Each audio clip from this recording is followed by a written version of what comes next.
hello there, YouTube, and welcome to a 52-degree Wednesday, the 15th of June. All right, let's bust out a Wednesday. It's hump day. Mama, it was another peaceful drive to work. You gotta love those. Not too many crazy people. No, just chill. Kind of busy at spots. We made it to hump day. We did. Just 3 more. Yay. Rolling back down the other direction here before you know it. Yep. All right, Mama, you have yourself a wonderful Wednesday. You too, hubby. All right, I'll see you in the passings. All right. Love you. See you. Bye. I love you. Bye-bye now. Bye. So, right out of the gate, we got a test ride. If I don't get wet. I think there's I don't know, I didn't look at Vancouver weather. It was saying river flood warnings. So anyway, this is BRP's one of their demo units, and you may know the husband and wife team that is running the demo truck. If you guys ever been on trips or any Spyder events, you may have had your Spyder aligned by squared away alignments. They're the ones running the demo event. How cool is that?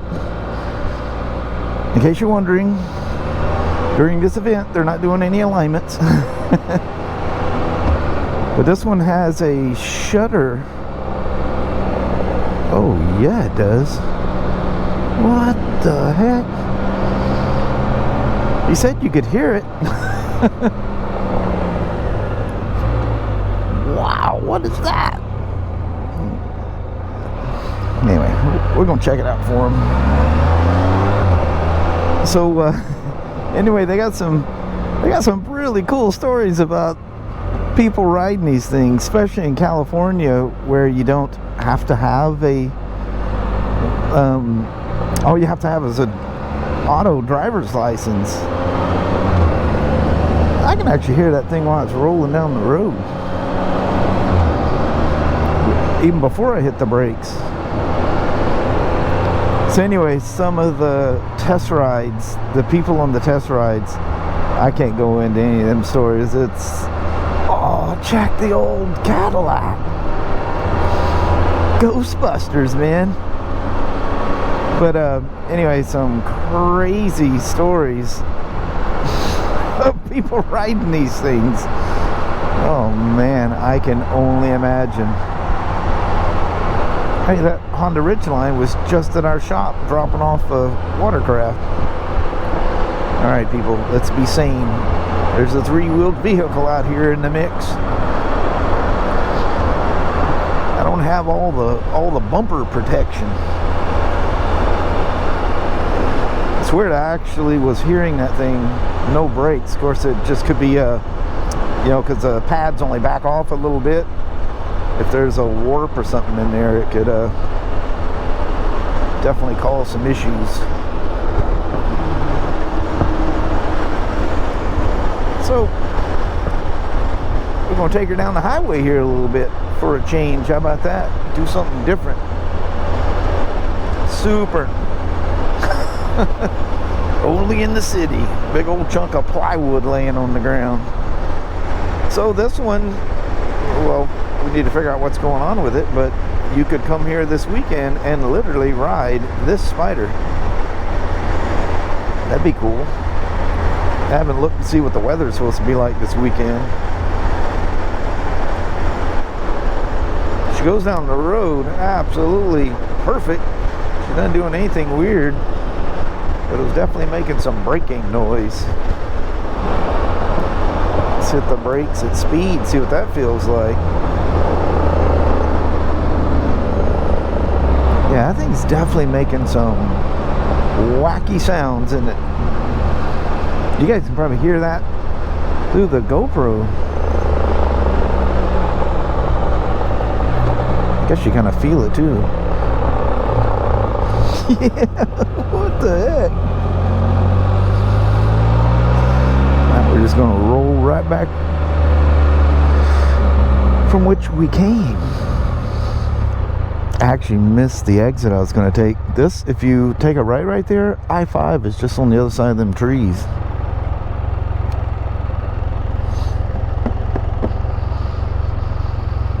Spiders are so fun. Never-ending fun. Oh, that sounds like some less than octane-ish fuel.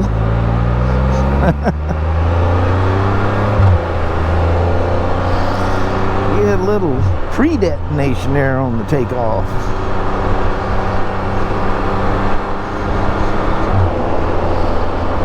Wow, that'd be really interesting to see what the heck's going on. He's suspecting, and what I'm hearing, it's some kind of warped rotor issue of some sort.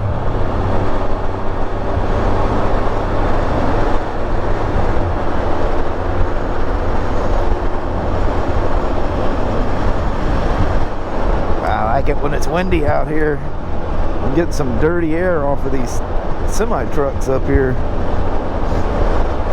I like it when you feel it tugging and pulling.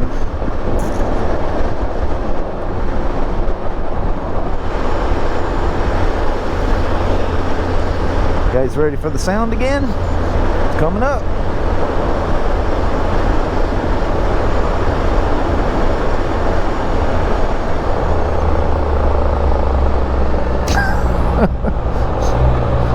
That's pretty wild.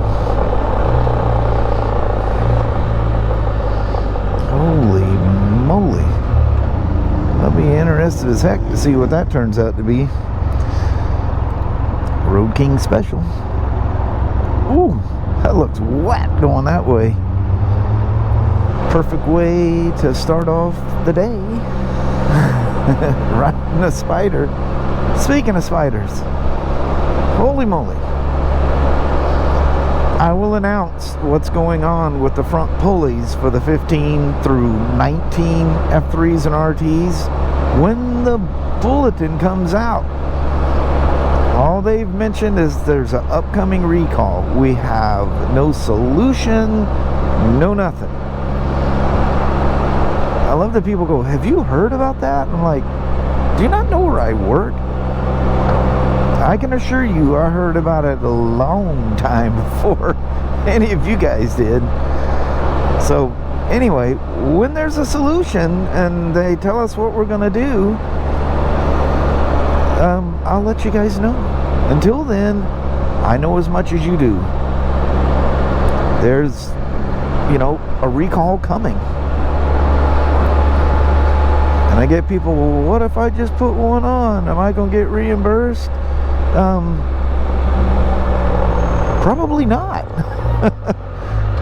I mean, if you just did it and you're under, well, if you're under warranty, that's been taken care of. I don't know any of that stuff. All that is going to be talked about in the bulletin. So, I mean, you didn't break the bank putting a front pulley on your Spyder. And if it was done by us, which means I did it, I can assure you, you don't have anything to worry about. I think all those new ones, it's just, there's so many people that have the old Spyder. I don't know. Just don't know. Everything's speculation at this time.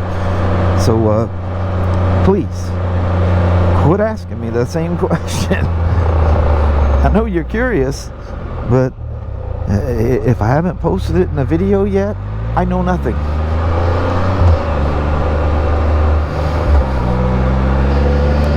I swear I almost got to be a bent rotor. Because, you know, for a little bit you hear it. As soon as I touch the brakes, you definitely hear it. Who knows, it could be a bearing, but that is hugely rare for one of these. I mean, the bearing in these hubs are something else. Which is not to say they haven't. I think years ago I had that was the first, the F3 Limiteds. That's before they started putting the trunk on them. So that was, what, 2015 or something. I did have a bearing go out. But yeah, like I say, that's pretty rare. What you doing down there, left front wheel? Tell me a story. It's about to. We'll see what we got going on. Oh, dude, you can't have that on there. That goofy display. Oh. Now watch, the light's going to change before I get to it. I can't stand when that thing turns to that mode where it goes white. I get people, I can't see my dash. Hold on. You got your key? There you go. I think it's supposed to help in bright sunlight, because it only comes on when it sees, you know, fairly bright ambient light, which I don't know if I'd call this light. Enough the Spyder says I'm alright with that. I'm gonna go ahead and switch you to the washed out color. Just, to me, that works regardless of the light. Really good anti-glare on them. I mean, I just like the dark mode. And so does most people. I always wonder, you know, like BMW people, they go through their owner's manual cover to cover the night they bring their bike home. And it's amazing the things people ask me on their Spyders. It's in your manual, sir. When's the first service due? That's in your manual, miss. It's just like, wow, read that manual. Your questions will get answered. Alright, let's get this thing in here and take a look, see what the heck is going on. Alright, thanks for coming on a ride. There's other Spyder rides coming, but I can't show you that till August. You're gonna like it, I promise. So I don't know how well, if at all, you guys heard the mechanical sound this thing was making. So all the shaking and carrying on is definitely a warped rotor. But I don't know if this camera will pick this thing up, but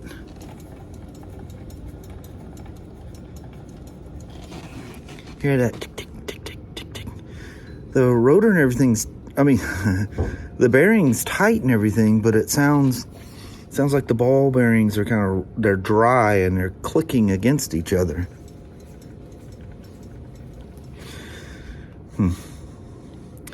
And I know in 2015 I did a wheel bearing on an F3, and I think Ryan helped me do it, and we didn't have the right tools to do it, and I think we destroyed the little whatever we were using to push that thing out. So I don't even know if we can replace the bearing in this thing anyway. But I don't know how quick we can get parts for it. And if they're coming from Canada and you put them on next day air, that freaks Border Patrol out and it goes into, you know, whatever they call it, quarantine. So anyway, I don't know what we're gonna do. I think he's out planning a route for this weekend's ride, so we'll talk to him when he gets back. But at the very least, it needs a rotor. I noticed when I was editing last night's video, or yesterday's video, I cut myself off. I started talking about the grip heater connection that's down in there. But what I was starting to tell you is that both of these couplers have to go through that hole. Do you see a problem with that? And believe it or not, you can get it in without de-pinning it. So the new switch is on, just back together. I even snuck out and took her for a test ride. I didn't record it because I figured I probably spent too much time on that demo truck, BRP demo truck one. You know how I was spinning around, you could hear the click, click, click, click, click. Be careful doing stuff like that in a very, very quiet place. What that sound was, the cotter pin for the big nut on the back side of the hub, on the inside, it was it was in there perfectly safe, but it had slight movement. So as it would come around, it'd click and come back the other way, click back the other way. It was the cotter pin clicking. So I just went in here and tightened up the little ears on there, magically it sounds away. Just needs a rotor, that's it. But it's time to roll. I'm bailing out of here. Another day, another dollar. BMW computer's working perfect. I just hooked it up to a BMW. One of the other guys couldn't get it going. The ICOM needed a firmware update. So there was a little bit of a panic. I stole one of the sales guys' BMW GS 750s and brought it down here and hooked her up. Or 700, I'm sorry. All right, that's it. Calling it a wrap. Hi, Ragamuffin Saucy. It sure is nice to get away from the rat race of that city. Come out here to the peace and quiet of the countryside. Very nice. I think sunset tonight is like 9:06. I like it. Well, hello there, YouTube. Another very, very Spyder day. Yes, it was. I don't think non-spiders. There was one last step to, I think I said it in the video, the ICOM had a firmware update as well. I think I mentioned that, but anyway, other than that, it was all Spyder stuff again today. Got that F3 done. They're fiddling around and getting sidetracked and helping customers and all this stuff. And it's been a crazy last couple of days. That's cool. Riding another BRP owned vehicle. That was fun. Very nice. It's just a rotor. Dadgum cotter pin. I mean, that thing, spinning that thing around in that quiet shop was definitely making a noise. And I reached in there and just kind of tightened it up a little bit so it couldn't move. 100% gone. I'm like, okay, it's just a rotor. That rotor must have it's got a very distinct, it's almost like something hit it or something. Because it's not just a smooth warp to it. It's like a whack. That's why it's going cow. It was making everything rattle when it was doing it. So you never know. By the sounds of some stuff that goes on, you just never know. But at any rate, I think we're going to call it a quick one. Danny's underneath the playhouse back there, and we got to figure out how we're going to get him out. I think he got stuck. Crazy dog. And so we're looking, going, what in the world? Him and Abby have been rooting holes and making underneath either side. Yeah. It's like they, yeah. Can't He's just under block there it somewhere. off. Both sides are open now. He's stuck. Lord. If the playhouse is gone, we get up in the morning. We had to take it apart to get Danny out. That won't be good. Yeah. All right. Alrighty. Well, thank you guys so much for watching. We really do appreciate it. We will talk to you tomorrow. Same smoke time, same smoke channel. Don't forget to give a thumbs up. And you guys have an amazing Thursday or Friday. Heck yeah. We'll see you then. See you in the morning. Thanks for watching. Yes. Bye-bye now. Bye.